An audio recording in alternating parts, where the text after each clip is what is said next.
Gulf అంటే కష్టాలు, visa మోసాలు, అక్కడ వేధింపులు జరుగుతున్న సంఘటనలు మనకు ఇక్కడి వరకే తెలుసు. గల్ఫ్ దేశాల్లో 10 లక్షల మంది తెలంగాణ వాళ్ళు ఇప్పటికీ ఉన్నారు.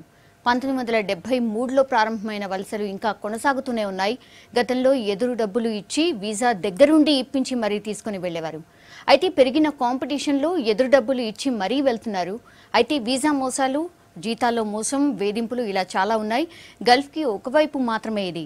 మరోవైపు గల్ఫ్ దేశాల్లో చాలా అవకాశాలు ఇంకా ఎదురు చూస్తున్నాయి. సరైన పద్ధతిలో కంపెనీల నుంచి వీసా తీసుకుని వెళ్తే ఎలాంటి ఇబ్బంది ఉండదు.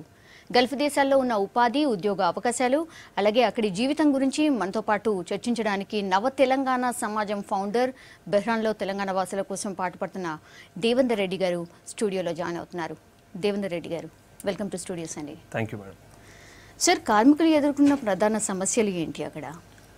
కార్మికులు ఎదుర్కొనేటివి మామూలుగా ఒక 3-4 సమస్యలు ప్రధానమని చెప్పొచ్చండి. ఎందుకంటే ఒకటి ఆరోగ్య సమస్య మేజర్గా. ఎందుకంటే చాలామందికి ఇక్కడ వచ్చేటప్పుడు ఒక మెడికల్ చెకప్ చేసుకొని ఫిట్నెస్ ప్రూవ్ చేసుకొని అక్కడికి వస్తాడు. వచ్చిన తర్వాత ఒక 2 years 3 years వరకు కూడా కంపెనీస్ కూడా పెద్దగా దాని మీద నీవు ఒక 6 months అయింది, 1 year అయింది, నీ హెల్త్ బాడీ చెకప్ చేయించుకోవాలనేటటువంటిది ఏం లేదు. మొన్న గత 6 నెలల నుంచి తీసుకుంటే దాదాపుగా ఒక 20-25 మంది బై హార్ట్ అటాక్ అండి. హార్ట్ అటాక్తో యంగ్ చాప్స్ అందరు 30 ఏళ్ళు 35 ఏళ్ళు. మొన్న ఎన్రియాల్ విలేజ్ ఒక ఆయన గైని చిన్రాజయ్య అని చెప్పి 34 years old ఫెలో హార్ట్ అటాక్తో చనిపోయాడు. ఎందుకంటే ఇట్లాంటివి ఏముందంటే వీళ్ళు పెద్దగా పట్టించుకోరు ఆ హెల్త్ మీద. ఏముందిలే బాగానే ఉన్నాను, నేను పని చేసుకుంటున్నాను, అది ఇది అని చెప్పేసి ఒక చిన్న కాన్ఫిడెన్స్ ఉంటుంది. బట్ వాళ్ళకి తెలియదు what they are losing exactly అనేది. అదొకటి. అంటే వీళ్ళకి ఏమవుతుందంటే ఇన్సూరెన్స్ మీద పెద్దగా అవగాహన లేదండి. ఇన్సూరెన్స్ ఏంటంటే ఇప్పుడు ఏమైనా దుర్ఘటన జరిగింది అనుకోండి, వాళ్ళ కుటుంబానికి రేపు ఏంది నాకు బాసట అనేటటువంటి దాని మీద ముందుగా ప్రభుత్వం కూడా దాని మీద పెద్దగా దృష్టి సారించలేదు. ఇక్కడ ఏముందంటే ఒకటి ఈ మధ్య కాలంలో ఈ బీజేపీ గవర్నమెంట్, సెంట్రల్ గవర్నమెంట్ ఒకటి ఏం చేసిందంటే ఈసీఎన్ఆర్ పాస్పోర్ట్ వాళ్ళకి మాత్రం మ్యాండేటరీగా చేసింది. అంటే స్కిల్డ్ వర్కర్కి. ఇక్కడ ఈసీఆర్, ఈసీఎన్ఆర్ అని 2 పాస్పోర్ట్స్ ఉంటాయి.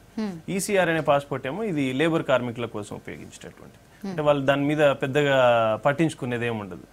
వీళ్ళకి ప్రభుత్వం కూడా పెద్దగా మ్యాండేటరీగా నువ్వు ఇన్సూరెన్స్ చేసుకుంటేనే పోవాలి, లేకపోతే లేదనేటటువంటిది ఏమి ఉండదు. వెళ్తారు, అక్కడ ఏదో 1 year 2 years చేసుకుంటారు. ఆ కంపెనీస్లో సరైనటువంటి శాలరీ రాకపోతే ఇంకో కంపెనీలో బాగుంది అని అంటే, లేదంటే ఫ్రీలాన్సర్గా అయిపోతాడు. అక్కడ పోయిన తర్వాత ఇల్లీగల్గా మారిపోతాడు, రన్ అవే కింద వెళ్ళిపోతుంది. ఇంతకు ముందు మీరు చెప్పినట్టు ఆల్ ఆఫ్ ద సడన్ ఒకతను ఎవరో చనిపోయారు. సో కంపెనీస్ ఏమైనా వెంటనే ఏమైనా స్పందిస్తాయా? ఆయనకి ఏమైనా సహాయం ఏమైనా చేస్తాయా? ఎస్, ఇక్కడ ఏముంటుందంటే లీగల్, ఇల్లీగల్ అనేది 2 ఉంటుంది. కొందరు ఏం చేస్తారంటే లీగల్గా వచ్చిన 10,000 అయినా సరే అదే కంపెనీలో పని చేసుకుంటూ ఉంటారు.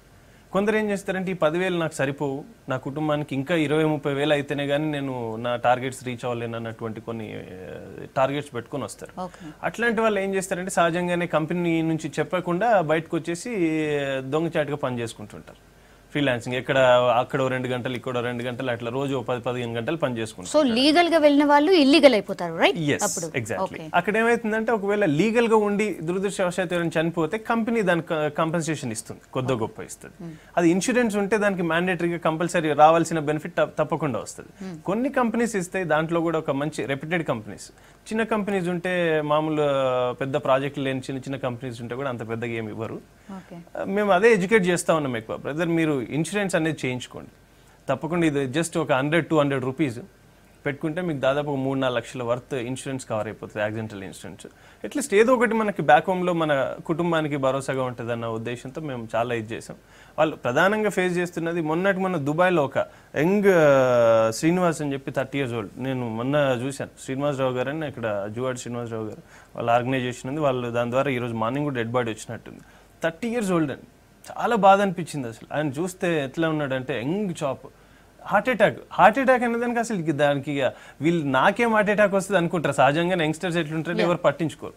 అంతకుముందు ఒక 6 నెలల క్రితం జక్ల భాస్కర్ అని సదాశివ నగర్ మండలం అండి, గిద్దే విలేజ్, 24 ఏళ్ళు అండి, హార్ట్ అటాక్తో చనిపోయాడు.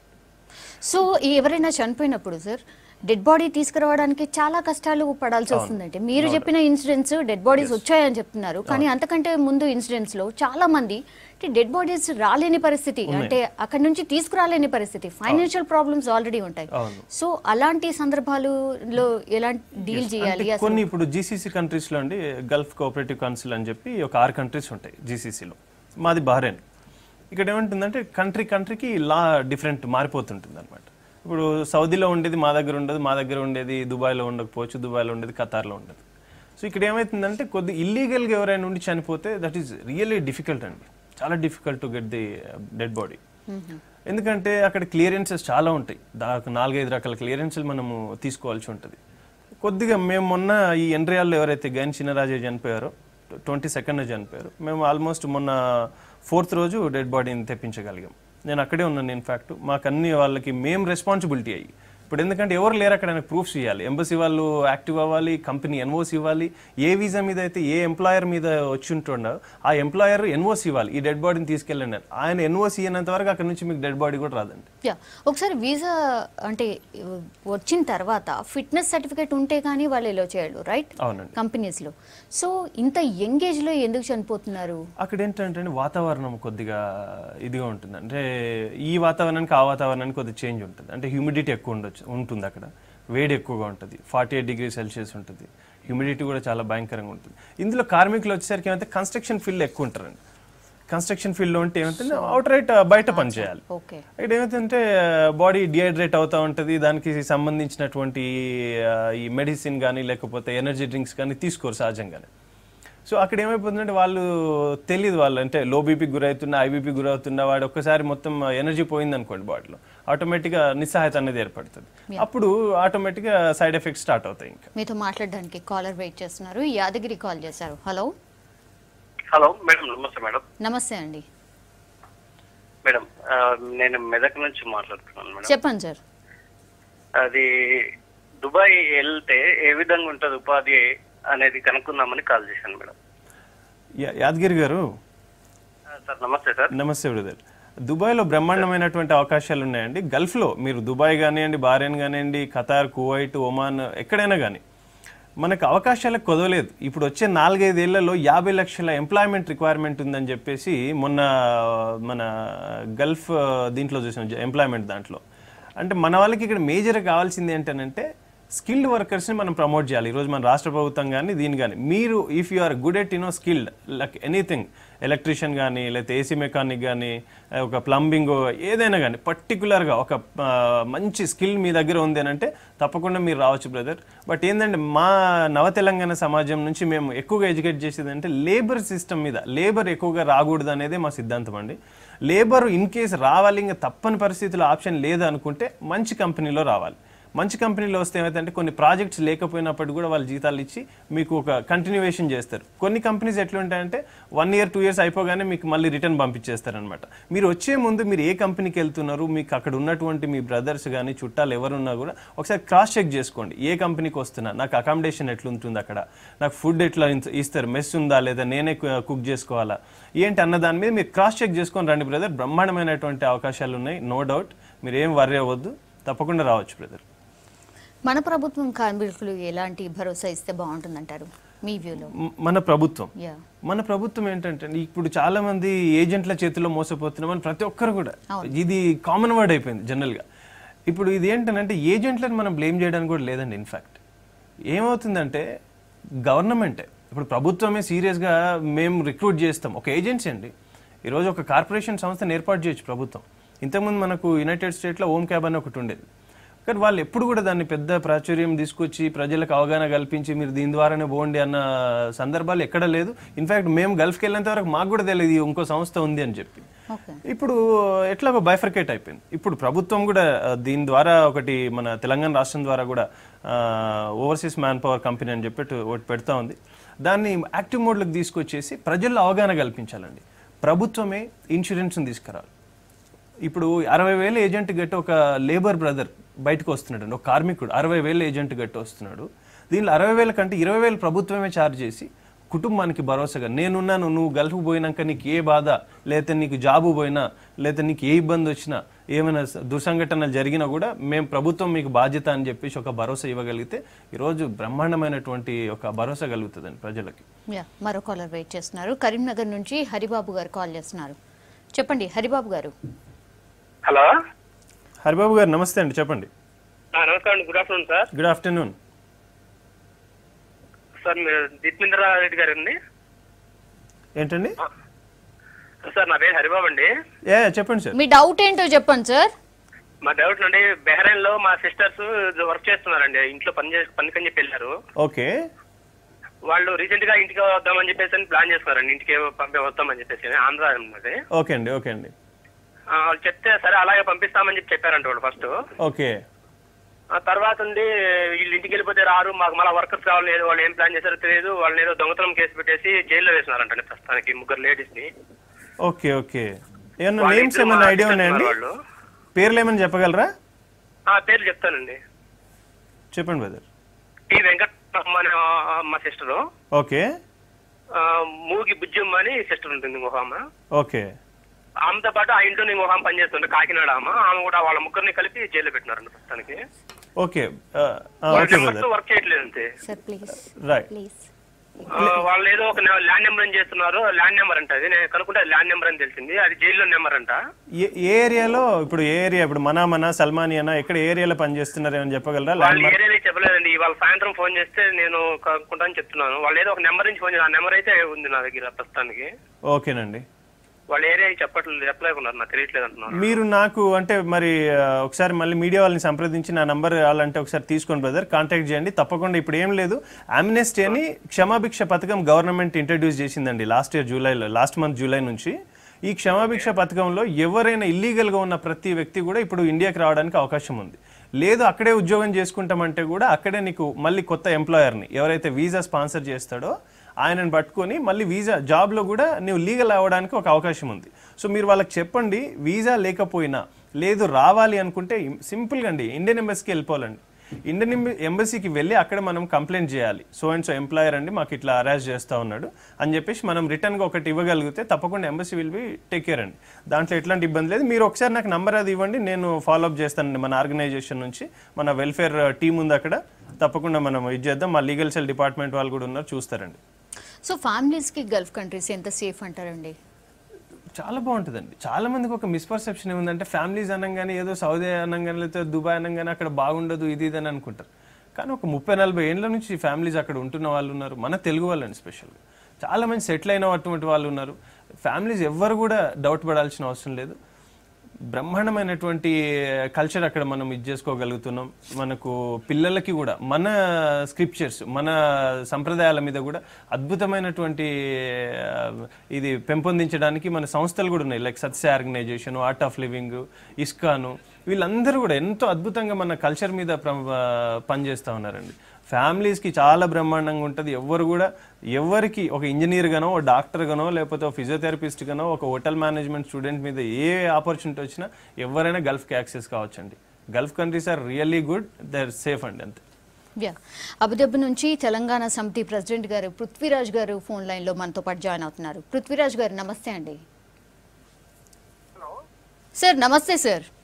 నమస్కారం అండి సార్. మన వాళ్ళ పరిస్థితి ఏంటి అక్కడ సార్, బాగానే ఉన్నారా? మేడం ఈ జర్సీలో ఉన్నాను, సిగ్నల్స్ మేబీ ప్రాబ్లం ఉండొచ్చు, చెప్పండి madam. Yeah fine sir. Sir ఏదో బిజీలో ఉన్నట్టున్నారు. Right sir.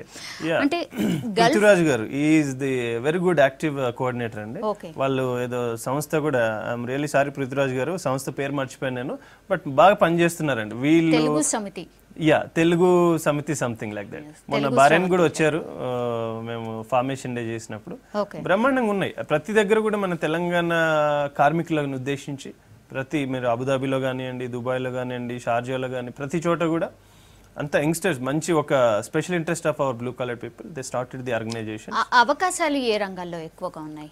ఎక్కువగా అంటే సివిల్లో ఉంటాయండి, కన్స్ట్రక్షన్ సెక్టార్లో ఎక్కువ ఉంటాయి. దాంట్లో స్కిల్లో వచ్చేసరికి మీకు మెకానికల్, ఎలక్ట్రికల్, సో దీని మీద ఎక్కువ ఉంటాయండి. తర్వాత నెక్స్ట్ హోటల్ మేనేజ్మెంట్ స్టూడెంట్స్ కూడా బ్రహ్మాండమైనటువంటి అవకాశాలు ఉంటాయండి. హోటల్ మేనేజ్మెంట్ వాళ్ళకి బేసిక్ మీకు ఒక 20-30 వేల నుంచి ₹1,00,000 వరకు శాలరీస్ వచ్చేటటువంటి ప్రాపర్టీస్ ఉన్నాయి, మంచి మంచి హోటల్స్ ఉన్నాయి. అన్ని రంగాల్లో ఉన్నాయండి. ఎక్సెప్ట్ లేబర్ వ్యవస్థని మనం తక్కువ చేసి మిగతా స్కిల్డ్ని పెంపొందిస్తే మన రాష్ట్ర ప్రభుత్వం కనుక దీని మీద దృష్టి సారించి వీళ్ళే ఒక భరోసాతో ఇప్పటికి చేస్తున్నారు. ఇన్ఫ్యాక్ట్ నాక్ అని ఒకటి ఉంది, నేషనల్ అకాడమిక్ ఆఫ్ కన్స్ట్రక్షన్ అని, వాళ్ళు కూడా చేస్తూ ఉన్నారు. వాళ్ళు దాన్ని ఇంకా పబ్లిక్లోకి ఎక్కువగా తీసుకెళ్ళి అవగాహన కల్పించి మనం ఈ రకంలో మంచి నిష్ణాతులను తయారు చేస్తున్నాం, మీరు కూడా భాగస్వాములు కండి అని ఎవరైతే యువత ఉన్నారో ఇప్పుడు అప్కమింగ్ ఎవరైతే గల్ఫ్ కంట్రీస్కి రావాలనుకుంటున్నారో వాళ్ళందరికీ ఫ్రీ కోచింగ్ ఇస్తున్నారు. ఇన్ఫాక్ట్ ఫుడ్ కూడా ఫ్రీ పెడుతున్నారు. చాలా అద్భుతంగా ఉంది నాకు. ఈ అవకాశాన్ని మన యూత్ కూడా ఉపయోగించుకోవాలండి. చాలా మంది ఏంటంటే ఏమీ తెలియకుండా ఏదో గల్ఫ్కి రావాలి, ఏదో నాకు ఒక ఉద్యోగం కావాలి, మా అన్న వెళ్ళిపోయాడు నేను వెళ్ళిపోవాలి, ఈ సిస్టమ్ మీద వస్తుంటారు ఎక్కువ. అట్లా కాకుండా సెల్ఫ్ మోటివేషన్తో రావాలి. నేను వెళ్తే ఈ ఉద్యోగం చేసుకోగలను, నాకు ఎవరు రెఫరెన్స్ అక్కర్లేదు అన్నటువంటి ఆ స్కిల్ మన లోపల కానీ ఎదిగితే రాగలిగితే ఇట్స్ ఆసమ్ అండి. అన్ని రంగాల్లో ఉన్నాయి, దీంట్లో లేదన్న లేదు. అకౌంటెంట్స్కి అయితే బ్రహ్మాండమైనటువంటి అవకాశాలు అండి. ఇంకా బీకామ్ కంప్యూటర్స్, టాలీ, ఈఆర్పి మీద బ్రహ్మాండమైన అవకాశాలు, MBA finance, CS, doctors, physiotherapist, అన్ని రంగాల్లో దీంట్లో లేదనడానికి ఏం లేదండి. అన్ని వసతులు ఉన్నాయి, బ్రహ్మాండమైనటువంటి అవకాశాలు ఉన్నాయి, మంచి సాలరీస్ కూడా ఉంటాయి. మంచి కంపెనీకి రావాలి, జనరల్గా చూసుకొని కంపెనీ ఎట్లా ఉంది, దాని సిస్టమ్ ఎట్లా ఉంది, శాలరీస్ ఎట్లా ఉన్నాయి అనేది చూసుకొని వస్తే బాగుంటుంది, చాలా బాగుంటుంది. యా, ఆదిలాబాద్ నుంచి మరో కాలర్ వెయిట్ చేస్తున్నారు. లక్ష్మీపతి గారు కాల్ చేశారు. లక్ష్మీపతి గారు నమస్కారం సార్. నమస్తే బ్రదర్. సార్ నేను రీసెంట్ గా దుబాయ్ సార్ ఒక 2 years అగ్రిమెంట్ మీద. ఓకే. నేను అక్కడ 6 months ఉన్నా sir. Okay. For health problem వల్ల నేను వేకెన్సీ మీద వచ్చినాయి. ఓకే. ఇప్పుడు నా 6 months అయిపోయింది వేకెన్సీ. ఓకే. సార్ మళ్ళీ వెళ్ళాలనుకుంటున్నాను సార్ దుబాయ్. Okay brother. అయితే నాకు 2 years అగ్రిమెంట్ ఉంది కదా సార్. అవును. అది ఇప్పుడు మనం చెక్ చేసుకోవాలంటే ఎట్లా అంటే వీసా క్యాన్సిల్ కాంది ఇప్పుడు వెళ్ళొచ్చా? నేను వచ్చి ఆల్మోస్ట్ ఇప్పుడు 7-8 months అవుతుంది ఇక్కడికి వచ్చేసి. ఓకే. ఓకే. ఇంకేమైనా ఉందా? అదొకటేనా డౌట్? అదొకటే డౌట్ సార్. రైట్. ఇప్పుడు ఏంటుంటుందంటే లక్ష్మీపతి గారు 2 years కాంట్రాక్ట్ ఉంటుంది మీకు. ఆ 2 years కాంట్రాక్ట్లో మీరు 6 months వర్క్ చేసారు, 6 months మీరు ఇక్కడ ఉన్నారు కనుక మీరు ఒకసారి హెచ్ఆర్ మేనేజర్తో కన్సల్ట్ అవ్వాలండి. ఎందుకంటే మీరు అప్డేట్ చేశారో లేదో తెలియదు. ఎందుకంటే జనరల్గా మనకు సిక్ లీవ్ కింద మనకు 2 months 3 months ఇస్తారు, కంపల్సరీ ఇస్తారు. అది లా కంపల్సరీ మనకు లాలో కూడా ఉంది, అది తీసుకోవచ్చు మనం. ఇన్ కేస్ మీకు 6 months అవుతుంది అంటున్నారు కనుక ఒకసారి మీరు క్రాస్ చెక్ చేసుకోవాలండి. ఎందుకంటే ఒకసారి టెర్మినేట్ కూడా అయిపోతుంది. ఎందుకంటే నువ్వు రాలేవు, ఒకవేళ సిక్లో ఉన్నావని అనుకుంటే వాళ్ళు ఏం చేస్తారంటే నీ వీసాని క్యాన్సిల్ చేసి ఇంకోరికి ఇచ్చేస్తారు. సో అదొకసారి మీరు క్రాస్ చెక్ చేసుకొని వెళ్ళొచ్చు. మీకు 2 years వరకు మీ అగ్రిమెంట్ ఉంటుంది కనుక you are eligible to go they. ఒకసారి మీరు మీ హెచ్ఆర్తో కన్సల్ట్ చేయండి. Thank you. Yeah, Devendra garu Abu Dhabi నుంచి తెలుగు శ్రవంతి ప్రెసిడెంట్ పృథ్వీరాజ్ గారు ఫోన్ లైన్లో ఉన్నారు. సార్ పృథ్వీరాజ్ గారు చెప్పండి మేడం. మన వాళ్ళందరూ బాగున్నారా అక్కడ? బాగున్నారండి. ఓకే, ఎలాంటి సమస్యలు లేకుండా ప్రశాంతంగా ఉన్నారు అక్కడ అందరూ? అలా బాగా అంటే చాలా మట్టుకు బాగా లేదని చెప్పుకోవాలి. ముఖ్యంగా ఈ లేబర్ విషయానికి వస్తే ఇప్పటికీ చాలా ఇబ్బందులు ఎదుర్కొంటూనే ఉన్నారు. ఈ అబుదాబి ముఖ్యంగా యుఏ ప్రభుత్వము, భారత రాయబార కార్యాలయం వాళ్ళందరూ కూడా చాలా ఇంప్రూవ్మెంట్ మాత్రం చేశారు, కానీ ఇంకా చాలా సమస్యలు అలాగే మిగిలిపోయి ఉన్నాయి. దేవేంద్ర గారు వాస్తవం అండి. ఎందుకంటే ఎంబసీస్లో యాక్చువల్గా మన తెలుగు వాళ్ళు దాదాపు 10 లక్షల మంది ఉన్నారండి ఈరోజు. 10 లక్షల మంది